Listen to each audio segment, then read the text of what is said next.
My name is Adriano Emonino. I'm here with Franz Sand, Stephen Astley, and Markus Latemaki, and this is the first experiment in going through with Stephen, Fran, and Markus and me through the Adam drawings at the Soul Museum. So we are starting with the long gallery at Syon House, which was one of the last rooms built at Syon for the Duke of Northumberland, a huge renovation project which actually lasted roughly from 1760 to 1768 and involved all the major rooms at ground floor, or at least half of the major rooms at ground floor. So we are starting with the long gallery, which is definitely one of, if not the, in my opinion, most interesting room at Syon. And we are starting with this drawing, which is Adam Volume 1, 162. 162. Adam's problem with this room is its proportions. It's almost exactly 10 times longer than it is wide.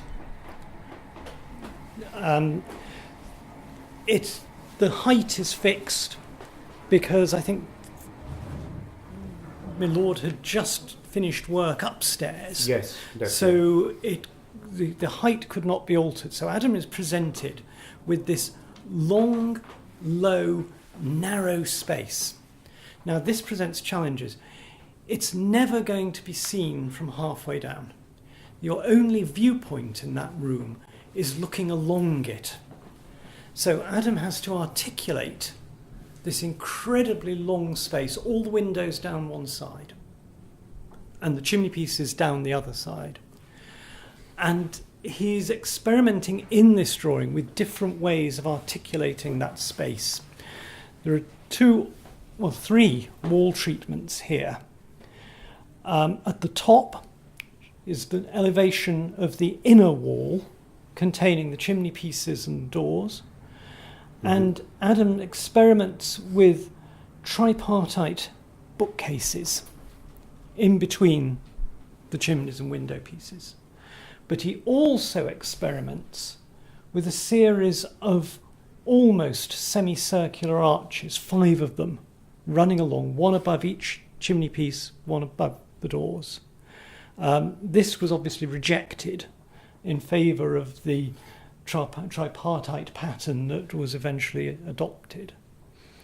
On the other side of the plan, and upside down from it in a very early 18th century drawing format, is the window elevation, and here a series of bookcases almost in a neo-Grec style. Undoubtedly, with the acroteria. Are shown, yes.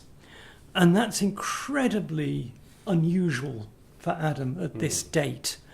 He begins at the very end, just before his death, to move towards a neo-Grec with following fashion as he moves towards what was to become a Regency style. And it's very frustrating that he dies in 1792 because he clearly was making design and stylistic progress. He wasn't one of these architects that evolves a style and stops.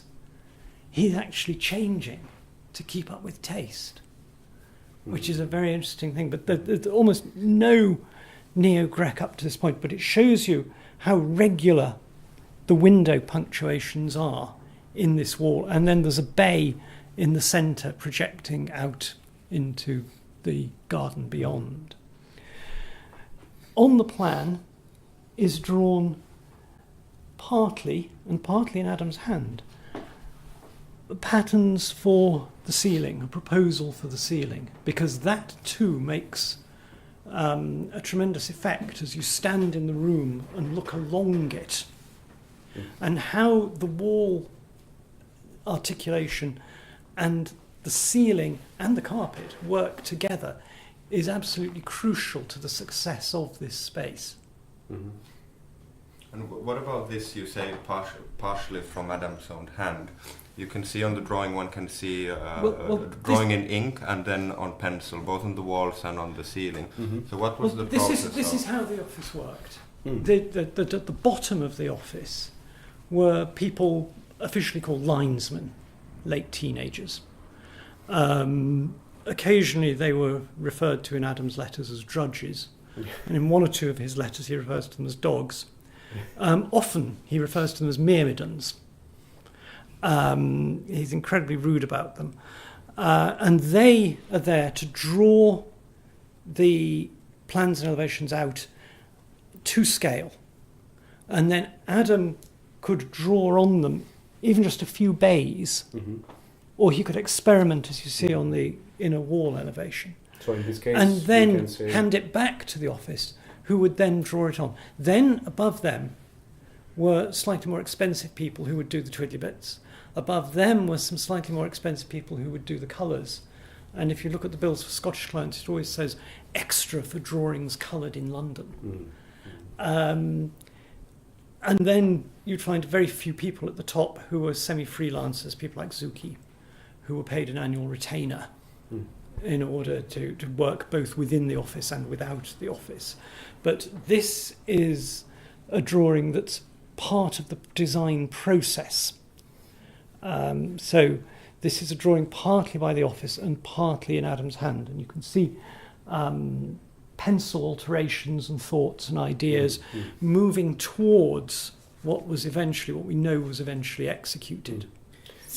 As this drawing is relatively experimental, Stephen, do you think that as he's working with both Roman and Greek style in one drawing, do you think this drawing is all about him almost trying to decide what his mature style is going to consist of? Because we know this room is so formative in the movement from his early to his mature style. What we don't have, of course, is the discourse with the client. Yeah. Yeah. And that's completely lacking. And unless you, Adriano, found anything up in the archives? No, something on the bookcases, remember?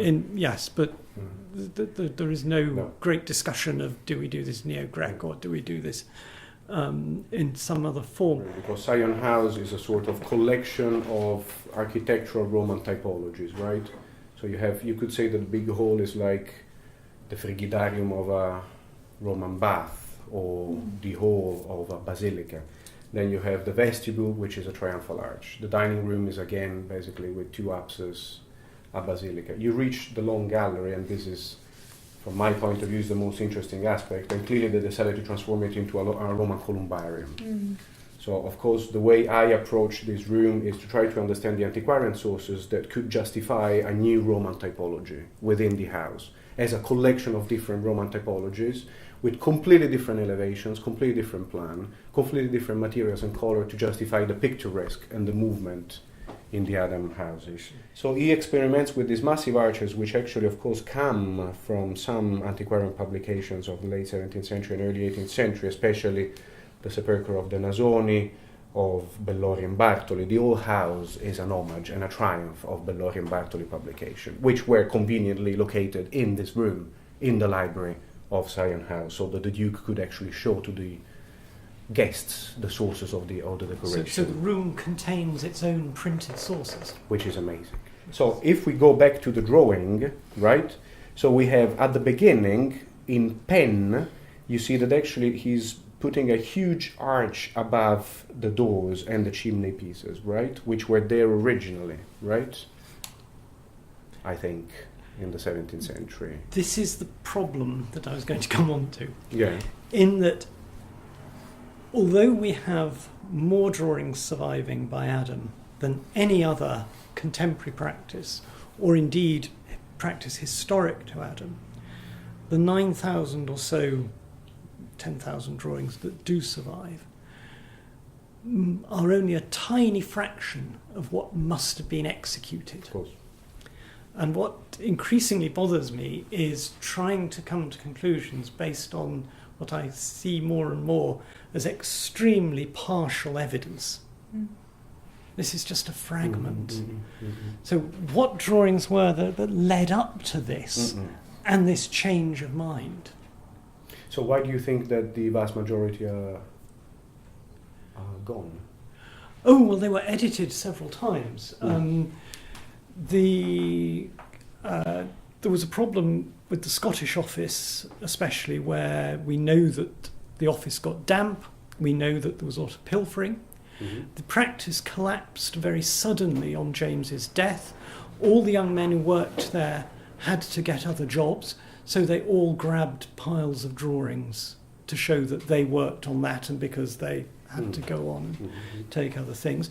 Then there were a series of editing processes taking place when the family crashed the Edinburgh and the London collection together. And the family then had to do something with them. Rather foolishly, they went to Playfair. Playfair said, "Oh, the drawings are worth some huge sum of money." 500 guineas. 500 guineas, I think it was. Which was hopelessly unrealistic. And when you look at the prices in auction for rolls of drawings from deceased architects' practices, that was clearly unrealistic. But on that valuation, the family hung on to the drawings. And then, through the 18 teens, had to edit them. And the editing process was done by William Jr., who had never been an architect. Much of the architectural practice was happening before his birth, even. And the niece to whom they'd passed by descent. And they were editing then to make them saleable. They didn't know the status of the drawings they were saving. They didn't know whether they were as executed. They didn't know whether they were part of a design process. They didn't know whether they were rejects. They write on them what they think they are. In some cases, they make brilliant identifications. In other cases, they write on them completely incorrect attributions. So the drawings for the aborted scheme for the Master's House in King's College, Cambridge, are all carefully labelled White's Coffee House, London.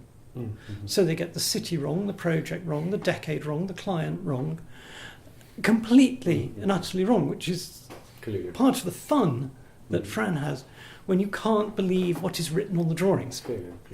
And that makes philological. If it was easy, it wouldn't be fun. And I think it's notable within the Adam collection, though, because of that provenance that you've just described. It does mean that we have this strange collection of drawings which either tend to be in Robert's own hand, or, as this drawing we're talking about has Robert's hand on it, or they're for these really glamorous projects and glamorous clients, and one suspects that anything that fell between those two areas has just fallen through the cracks and been thrown away. Yes, they leave no account of how they select. Right. But it's fairly obvious from looking at the 9,000 drawings that are here in the Syon, that they were collecting things that they believed were in Robert's hand. And going back to that question and this drawing, obviously you two know the drawings better than anyone. So this type of a drawing, which is a negotiation between the office, what are the in Adam's case? What are the mannerisms that make you attribute the drawings to him? Firstly, I don't think it is a negotiation within the office. There was Adam had the ideas. This is what the people in the office were not paid to have ideas. They were there to execute Adam's ideas. So there is no negotiation within the office. They are there to do the drawings to get Robert Adams' ideas built. So this is a completely hierarchical structure within the office. There is no, there are no teams of people sent to work on things or set up project groups as you do in a modern office. This is one man saying, this is how I want it done. But by employing this entirely paid, very expensive office, he's able to do that. So this is really the first modern architectural practice, entirely paid, no pupils. So it's not like Chambers or Syon or anyone else. This is an entirely paid office. The advantage is that you can do this huge numbers of projects very quickly, and that Adam can do a quick sketch and then hand it over to the office, and they know what the drawn shorthand means and can then draw it out. But the disadvantage is that you've got a huge monthly wage bill, and he's running to stand still all the time. And it's no wonder he died so young of a burst ulcer. In fact, we know that the draftsmen were required to sign contracts which said they wouldn't make drawings for their own purposes on pain of a financial penalty. I think it was £200, which of course was way beyond what they were earning as an annual salary. Adam often draws in this very soft pencil, sometimes very, very soft pencil. You can see here very sketchily he's put in a niche with an urn inside it. And this, the very simple diagonal shading, the single pressure on the pencil. He's not an artist who varies the pencil pressure a lot. He's not an artist for whom every line matters when he draws. For some architects, every line is vitally important. Adam doesn't draw like that. You can see that the mouldings around the niche are just sketchily indicated. But his office was such that that was all he'd need to do. And they could then draw this up. And that's the way they worked. So